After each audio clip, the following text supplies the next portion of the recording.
Le Premier ministre indien Narendra Modi avait lancé en septembre 2014 un projet intitulé Make in India pour faire de son pays un centre manufacturier. Aujourd'hui, le pays cherche des investisseurs dans le monde entier. C'est un rêve pour le Premier ministre Narendra Modi de faire de l'Inde un hub manufacturier similaire à ce qu'a réalisé la Chine il y a des décennies pour donner des emplois à sa population immense.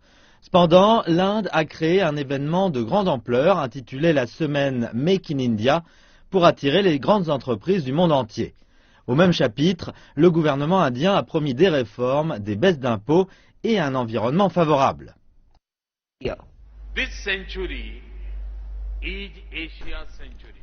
Ce siècle est celui de l'Asie.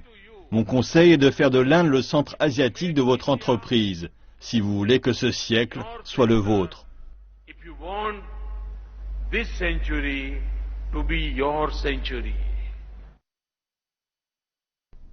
L'Inde veut accroître son secteur manufacturier pour qu'il passe de 15 à 25% du PIB d'ici 2022.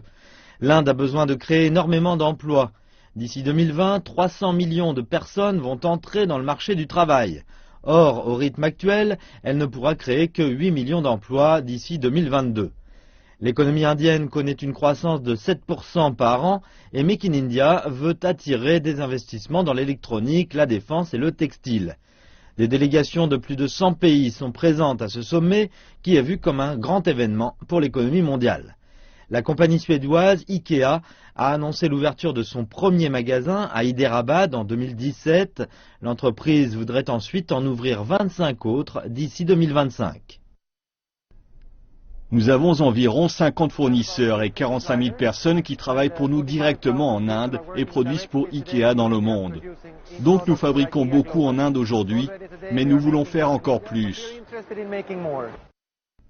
Mais l'Inde est encore loin du compte. Elle se classe à la 130e place sur 189 pays de la liste des pays les plus accueillants pour les affaires, loin derrière la Chine, la Russie ou le Brésil. Le pays devra d'abord s'attaquer aux infrastructures et à son régime fiscal, deux tâches essentielles à la croissance du secteur manufacturier.